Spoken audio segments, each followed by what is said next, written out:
Bismillahirrahmanirrahim. Alhamdulillahi rabbil alamin. Wassalatu wassalamu ala sayyidil mursalin wa imamil muttaqin sayyidina wa maulana Muhammadin wa ala alihi wa sahbihi ajmain. Alhamdulillah, segala puji kembali dan selalu terhatur kehadirat Allah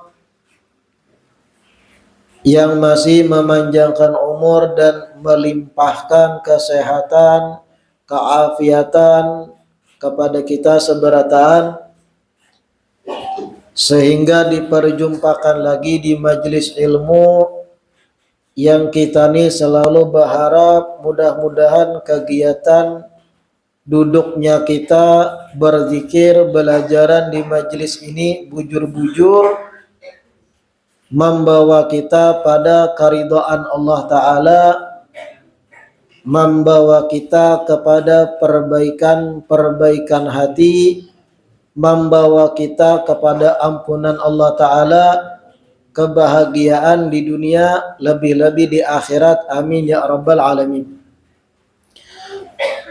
Melanjutkan kitab Khulasatu Akhlaq As-Salafis Saleh. Wa min akhlaqihim radhiyallahu ta'ala anhum kathratul khawfi minallahi ta'ala an yu'adzibahum ala ma janauhu min madhalimi nufusihim wa madhalimil ibad. Termasuk daripada akhlaknya para salafun saleh, mereka bersangatan takut kepada Allah Ta'ala dari siksa Allah Ta'ala kepada mereka atas perbuatan jahat yang mereka perbuat, dari menzalimi diri mereka sendiri dan menzalimi hamba-hamba Allah yang lain. Bersangatan takutan disiksa oleh Allah Ta'ala sebab perbuatan-perbuatan jahat mereka, mencakup kezaliman yang mereka perbuat pada diri sendiri dan kezaliman yang mereka perbuat kepada hamba-hamba Allah yang lain. Bujur-bujur benar takutan pada Allah Ta'ala, takut kalau pina disiksa oleh Allah gara-gara perbuatan jahat yang mereka perbuat, baik menyanyalah pada diri sendiri atau menyanyalah tak ambil hak orang dan semacamnya kepada hamba-hamba Allah Ta'ala yang lain.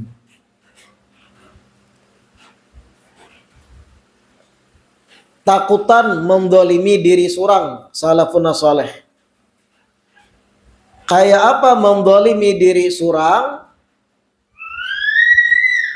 Termasuk batang tubuh dibawa bermaksiat, mendolimi diri surang itu. Batis dibawa ke tempat yang di situ ada maksiat sengaja, termasuk mendolimi diri surang. Tangan dipakai berbuat maksiat, mendolimi diri surang. Kemaluan dipakai kepada sesuatu yang haram, mendolimi diri surang. Mata, telinga, muntung dipakai berbuat dosa, mendolimi diri surang. Begitupun mendolimi orang lain, takutan juga para salafun saleh. Kalupina disiksa oleh Allah Ta'ala kayak itu. Bahkan ketika menjelaskan ini, Imam Sya'rani menukil beberapa kisah nang mudahan jadi bahan renungan gasan kita.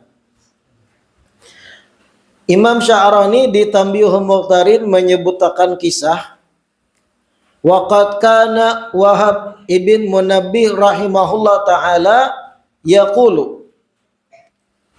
Imam Wahab bin Munabbih itu pernah bercerita, taba syabun min bani Israel an jami'il ma'asi. Ada seorang pemuda dari Bani Israel zaman dahulu, inya bertaubat dari sabarataan dosa. Thumma sara yata'abbadu. Setelah pemuda ini bertaubat, ampih banaran dari berbuat dosa, inya pun yata'abbadu memilih hidup beribadah kepada Allah Ta'ala.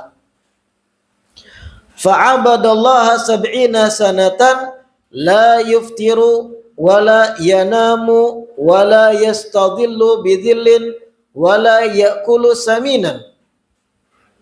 Kemudian pemuda ini pun beribadah pada Allah Ta'ala selama 70 tahun.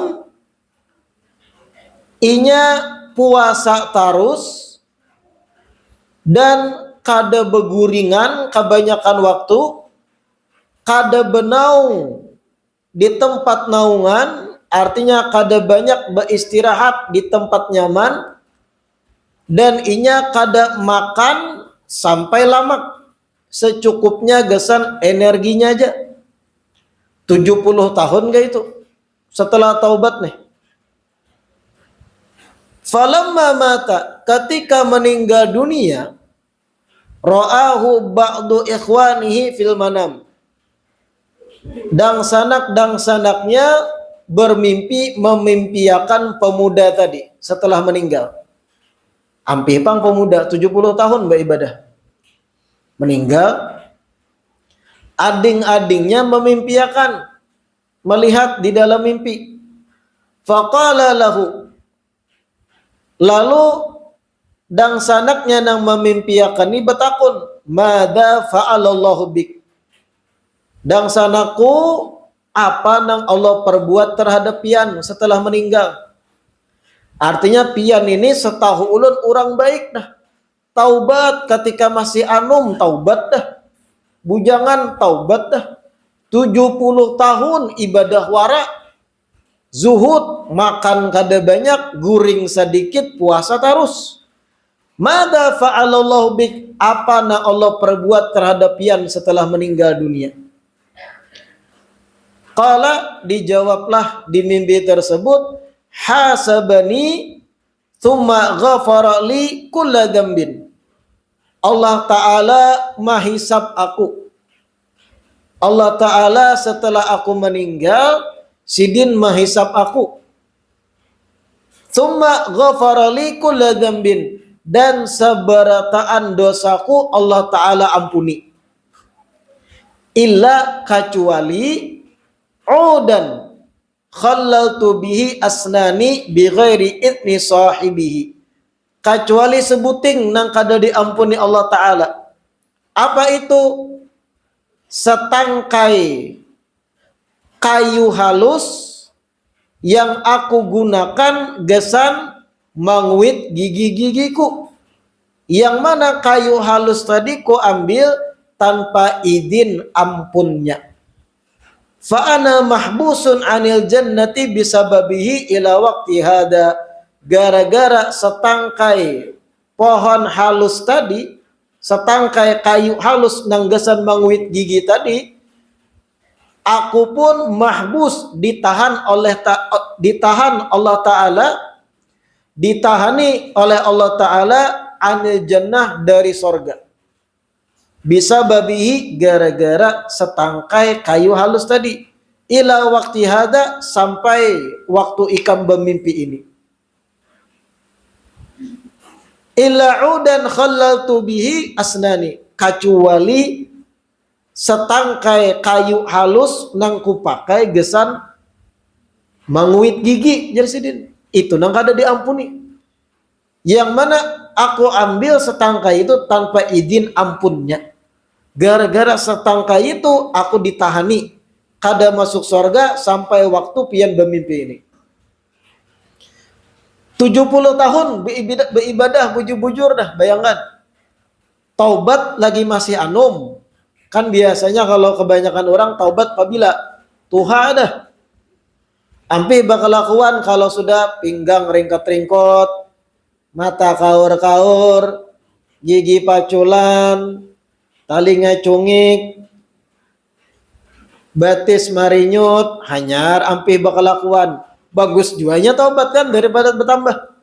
Kebanyakan orang taubat setelah itu, setidaknya kalau kada setelah tuha, taubatnya sadar dirinya ampi bakal lakuan setelah kawin beranakan.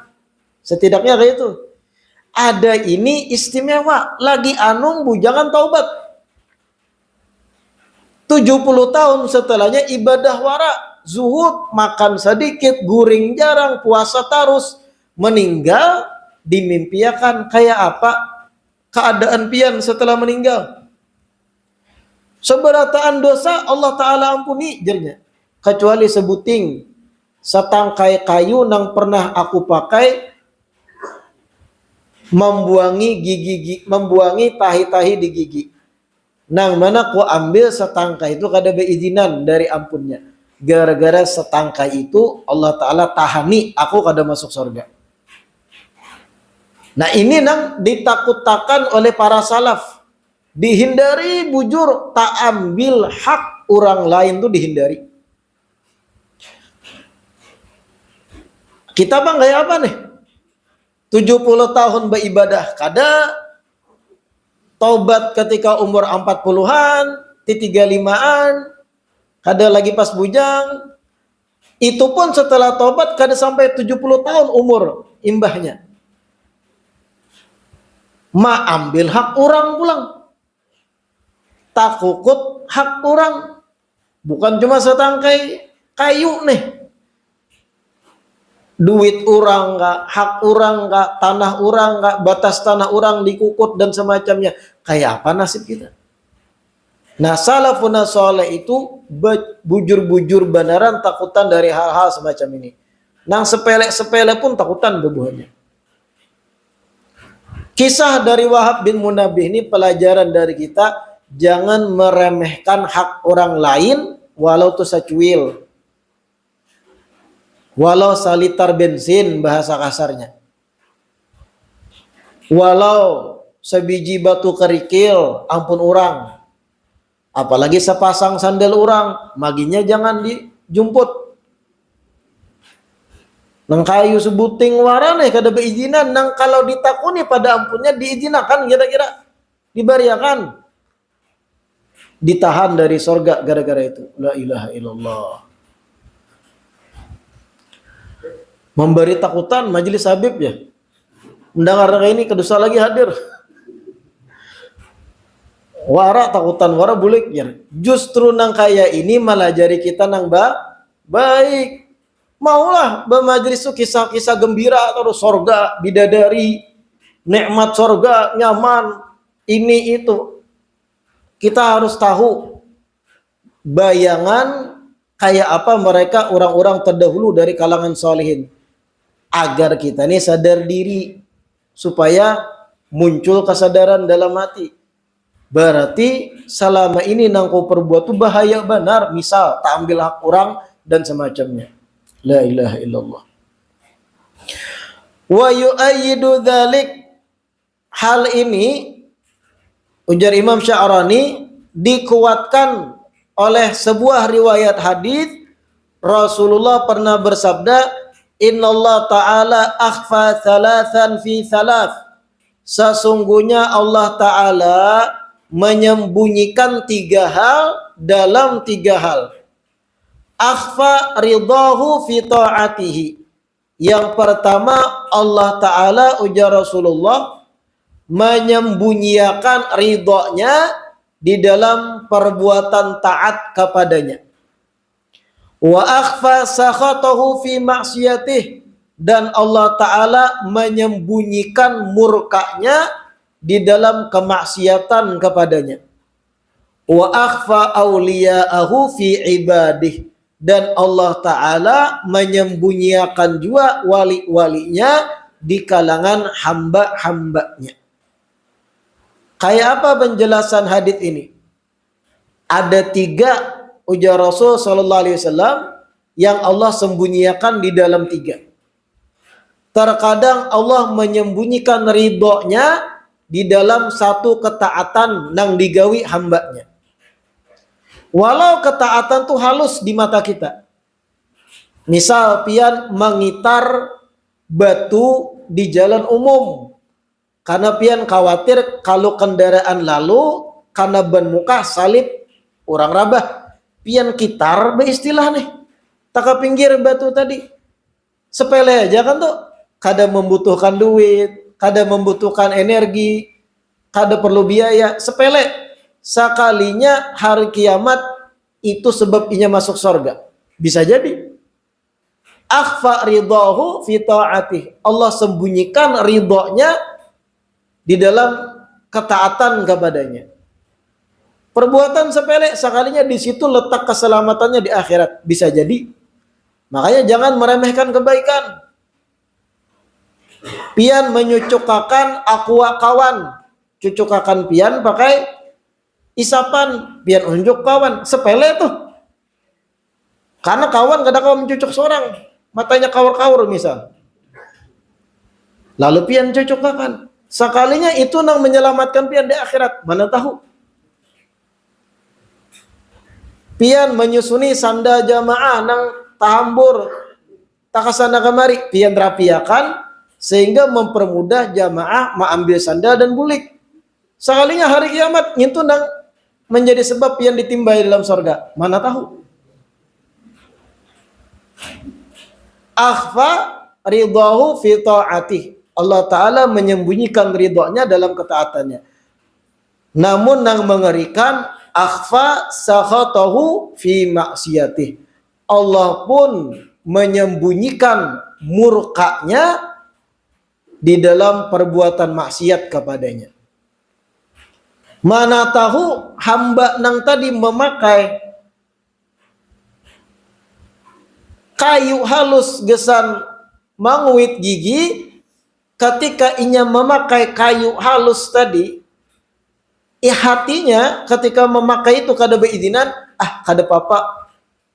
Ini perbuatan sepele, ibadahku banyak juga sudah, lalu dipakainya. Sekalinya gara-gara sekali perbuatan kayak itu meremehkan, lalu di hari kiamat gara-gara itu inya ditahan dari surga. Makanya jangan menyepelekan perbuatan kada baik walau sekecil pun juga. Akhfa sakhatahu fi ma'siyatih. Ujar Rasul, terkadang Allah menyembunyikan murkanya dalam perbuatan maksiat kepadanya. Sepele memakai batang kayu halus nih, kada berizinan. Tapi gara-gara ketika memakai hatinya lalai, menganggap remeh. Ada apa-apa juga. Ibadahku banyak juga dah puluhan tahun. Misal, sekalinya gara-gara meremehkan tadi, lalu gawat di hari kiamat. Atau perbuatan dosa yang sepele. Pian mengorek hidung di masjid, pian bulat-bulati, pian katik di dalam masjid. Mengotori masjid nih, kebiasaan dah ngorek hidung bulat-bulat, katik. Setelah dikatik, kadang merasa ini ada apa-apa juga, aku banyak dah berbuat kebaikan. Lalu bulik ke rumah, kada mencari nang bakas katikan tadi, kada ada rasa bersalah. Harau hari kiamat ternyata di situ letak murka Allah. Mana tahu. Atau perbuatan-perbuatan sepele di mata kita, sekalinya Allah menyimpangi murkanya di situ. Makanya ini yang dimaksud tadi, salafun soleh takutan dari berbuat nang kada-kada. Kalau pina itu sebab disiksa di hari kiamat. La ilaha illallah. Wa akhfa awliya'ahu fi ibadi, dan yang ketiga, Allah menyembunyikan wali-walinya di kalangan hamba-hambanya. Jadi ada wali-wali Allah Ta'ala itu nang kadang tersembunyi, kada diketahui orang banyak. berjualan di pasar misal sidin, berpakaian normal kayak orang lainnya, kadang baju jersey bola, baju Barcelona ibarat berjualan, sekalinya haro tiap malam tahajud 20 rakaat, menangis jingkar, wali Allah di sisi Allah. Tapi ketika di tengah orang banyak, nah kayak orang biasa, jihing, gigi kuning kan, haro di sisi Allah, wali Allah Ta'ala, akhfa awliya'ahu fi ibadih. Cuman jangan mendengar ini, aku nih pangwali tersembunyi. Jadi. Nah, itu rusak. Ini menyuruhakan kita supaya kita hati-hati melihat orang lain. Kalau bina, inya itu termasuk hamba yang tengah malam jingkar menangis. Aduakannya pian pada Allah Ta'ala, harau lucut, tahambur kehidupan. La ilaha illallah. Kemudian lagi Imam Sya'rani menukil kisah yang lain. Kana Al-Harith Al-Muhasibi rahimahullah ta'ala yaqul. Imam Al-Harith Al-Muhasibi pernah bercerita. Balaghana annahu taba kayyalun 'anil kaili wa aqbala 'ala ibadati Rabbi azza wajal.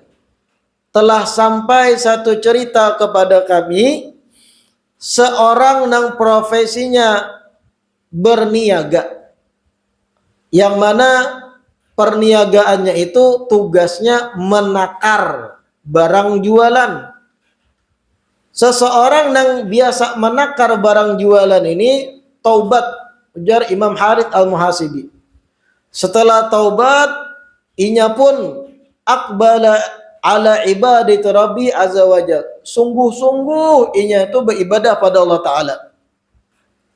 Falamma mata, setelah meninggal dunia, ra'ahu ba'du ashabihi fi manamih. Sebagian kakawanannya memimpiakan inya setelah meninggal. Faqala lahu, kakawanannya yang memimpiakan betakun, ma fa'alallahu bik ya fulan. Apa yang Allah Ta'ala perbuat pada pian wahai fulan? Dijawab oleh orang yang taubat yang sungguh-sungguh ibadah tadi, ahsa alayya 15 qafizan min anwa'il hubub allati kuntu aktaluha. Ujar orang ini mengisahkan, setelah aku meninggal, Allah Ta'ala menghisap aku atas 15 kali takaran qafiz. Qafiz itu satu wadah takaran di Mesir Bahari. 15 kali takaran qafizku Allah Ta'ala hisab, yang mana itu rancak aku pakai gesan menakar biji-bijian yang aku jual. Allah Ta'ala hisab 15 kali takaranku dengan qafiz tadi. Faqala lahu kaifa dzalik. Lalu kakawanannya bertakun pulang, kayak apa kisahnya dihisab itu? Dijawab olehnya, kuntu aghfulu an ta'ahudil kaili binaqsi minal ghubar. Suatu hari qafiz takaran yang kupakai itu aku kada ingat membersihi dari debu. Jadi takaran qafiz itu sebagian ulama di beberapa kitab itu kurang lebih memuat 4 liter sampai belasan liter qafiz itu bahari. Ibarat berjual baras di qafiz itu 4 liter, orang nukar paman 4 liter, ditakar pakai qafiz 4 liter, dijuali misal kayak itu. Tapi 15 kali aku pernah menakar, menjuali orang, dihisab oleh Allah Ta'ala, dipermasalahkan oleh Allah Ta'ala 15 kali. Apa yang dipermasalahkan? Takaranku itu pernah aku kada ingat membersihi dari debu. Jisidin. Fatara kama fi qa'rihi minat turab. Gara-gara aku kada ingat membersihi, debu itu tajarikit mengumpul di dasar takaran, debu mengaras. Berikit tajarikit di bawah takaran yang 4 literan tadi. Fakana kullu kailatin tanqusu biqadri ma fil qa'ri minat turab. Gara-gara debu yang menempel, setiap orang menungkari dari takaran yang ada debu di dalam, Allah Ta'ala pertanyakan. Karena dengan adanya debu menempel, tak kurangi takaran yang seharusnya. Ibarat gara-gara debu yang menempel di dasar takaran itu, sebiji beras lalu tak kurangi. Karena ditempati debu. 15 kali aku tajuali nang kayak itu. Gara-gara itu Allah Ta'ala hisab aku dan dipermasalahkan aku di hari kiamat. Gara-gara itu aku dituntut oleh Allah Ta'ala. Mengerti lah pian gambarannya. Takarannya nih menjuali orang, anggaplah 4 liter kofis itu. Kalau bersih kan 4 liter full, juali orang sesuai aja. Orang tahunya menukari 4 liter, duit diterima 4 liter diberiakan. Suatu hari aku kada ingat membersihinya. Debu menempel di bagian dasar bawah, lalu terjerikit. Beberapa debu kayak itu nah. Lalu tetap ku pakai gesen menakar berjualan. Orang tuk menukar 4 liter, ku takarakan, ku juali. Sekalinya Allah Ta'ala tuntut itu aku setelah hari kiamat. Kenapa? Gara-gara debu nang kada dibersihi, lalu itu menempati tempat yang seharusnya di situ biji-bijian yang aku jual muat beberapa biji. Beberapa biji, orang anggap sebiji ya. Sebiji baras tuh. Beberapa debu kan yang terkumpul, dituntut oleh Allah Ta'ala gara-gara itu. Padahal seumur hidup inya taubat beribadah sudah bujur-bujur. Tapi 15 kali pernah menakarakan ke orang pakai takaran yang ada debunya di dalam. Allah Ta'ala tuntut. Gaya apa kita? Makanya ulama-ulama kita Banjarbahari banyak menyampaikan ini. Hati-hati nang berjualan barang berbentuk takaran atau meteran panjang. Banyak papadahan ulama-ulama Bahari. Ulun ingat, belum pernah mendengar juga. Hati-hati nang berjualan kayu. Kan biasanya orang bertukar, adakah kayu 2 meter? Ada ya.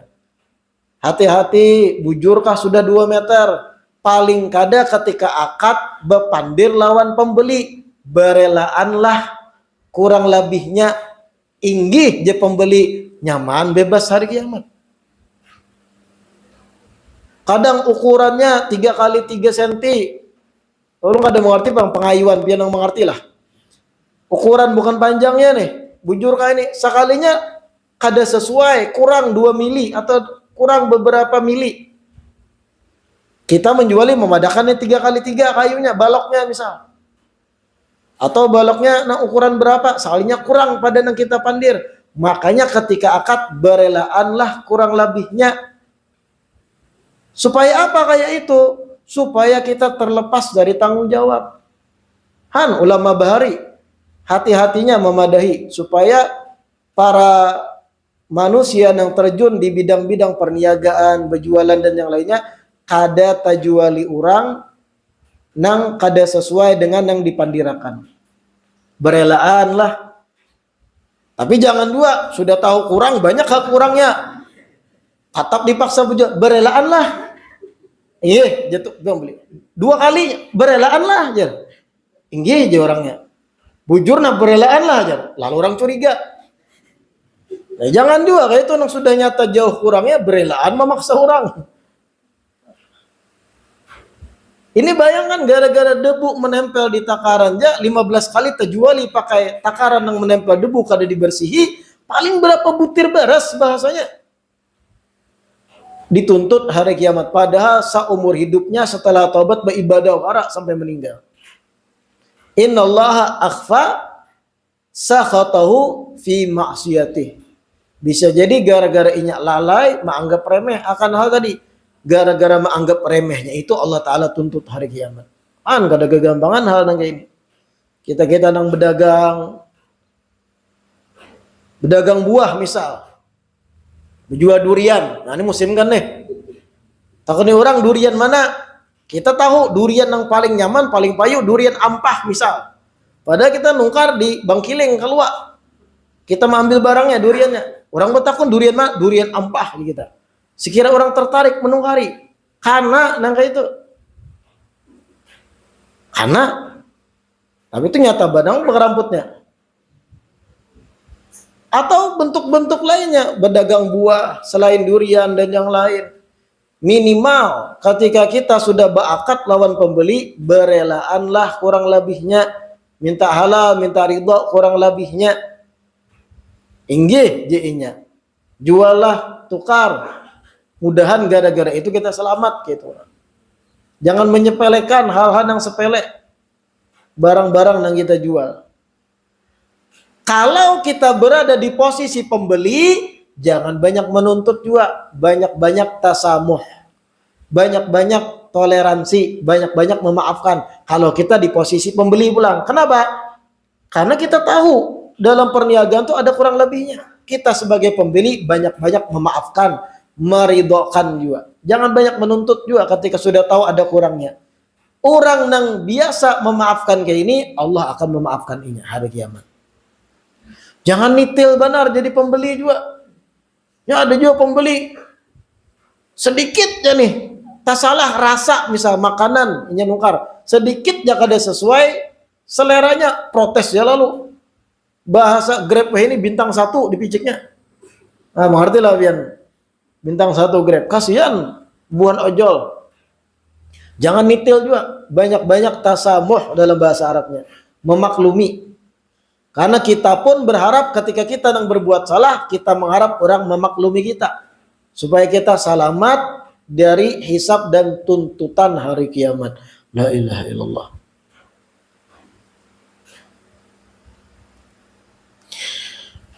Waqad kana Al-Hasan Al-Basri rahimahullah ta'ala.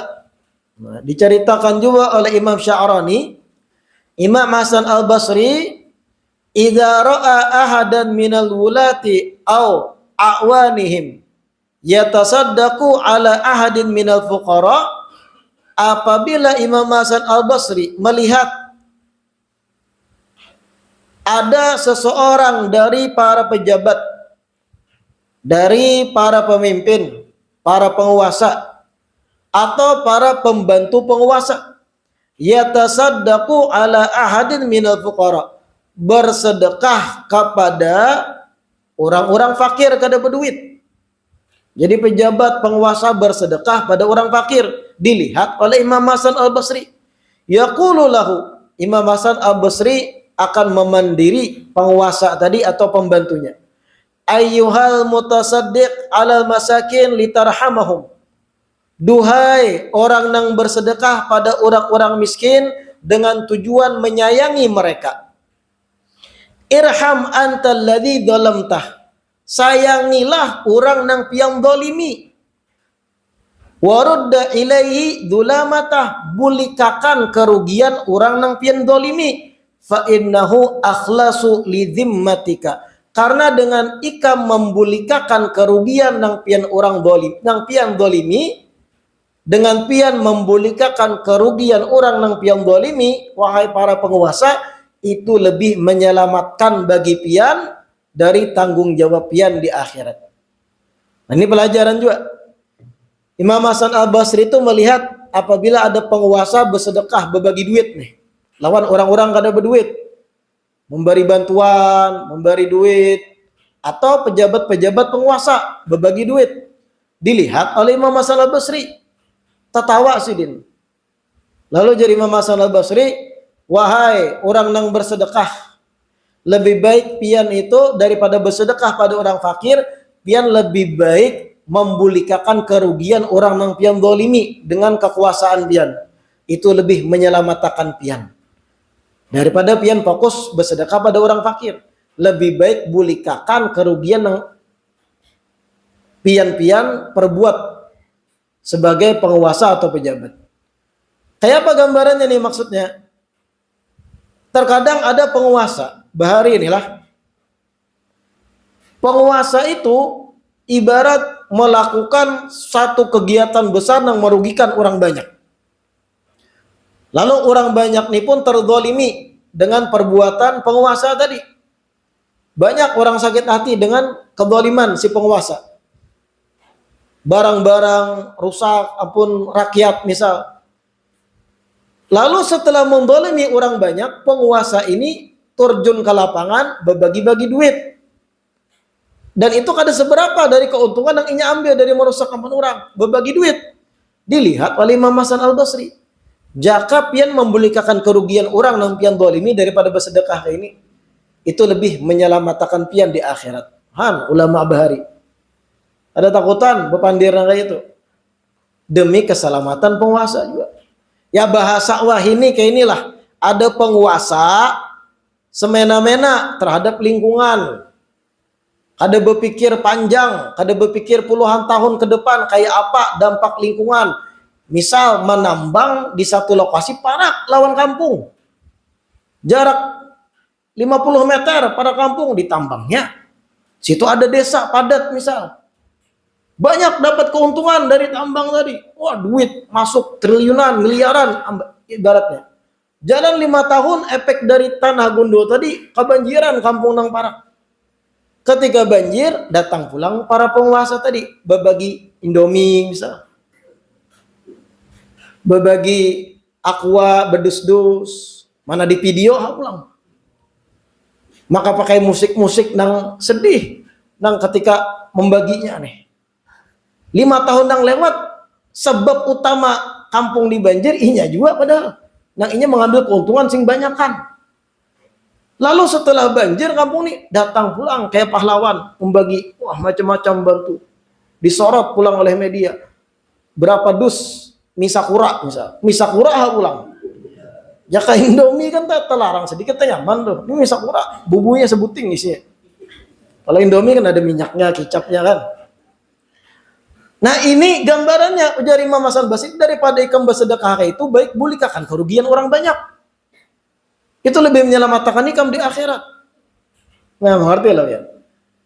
Menambang, ini biasanya tambang-tambang halus, PT-PT halus yang kada mempertimbangkan puluhan tahun ke depan. Kalau nang tambang-tambang Gana, PT Gana itunya ada reklamasi, diatur sebisa mungkin, kayak apa caranya lingkungan kada rusak. Ini kan ada bebuhan nang PT-PT halus, kada berpikir panjang jauh untuk puluhan tahun ke depan. Menambang paparak kampung. Gundul hutannya. 2-3 tahun kemudian hujan lebat, hujan deras, kada ada lagi nang menampungi banyu turun mulai langit, kada ada lagi nang meresapi banjir kampung. Datang pulang para pejabat tadi nang manutoi membantas hutan tadi menambang nih. Pulakannya ke kampung berbagi baras, berbagi ini ketika orang kebanjiran, baju bekas, dastar, lakian pakai dastar ujung-ujungnya. Bahaya pembasahan baju. Orang barang elektronik rusak, kendaraan mogok, hayam mati, larut. Macam-macam, itik orang larut, untung bisa berkunjung. Kambing tinggalan. Datang pulang membantunya. Berapa dos sakura, mie, baju, macam-macam ini. Di video pulang kisah membantu nih, peduli. Pada sebab utama kerusakan alam tadi, inya juga awalnya. Nah ini gambaran yang dikisahkan Imam Hasan Basri. Lebih baik ikam membulikakan kerugian gara-gara perbuatan ikam daripada ikam kisah bersedekah pada orang-orang fakir ini. Itu lebih akhlas, lebih menyelamatkan ikam dari tanggung jawab ikam di akhirat. La ilaha illallah. Terkadang kayak itu kita nih, kadang memikirkan kayak apa karena di akhirat dituntut atau kada. Sing penting nyaman di dunia. Sing penting asyik asoy di dunia. Ada boros kayak apa karena di akhirat. Yang penting nyaman hulu di dunia. Wah, duit banyak, ini banyak, hidup nyaman, asoy geboy, kada berpikir hak orang ditutui.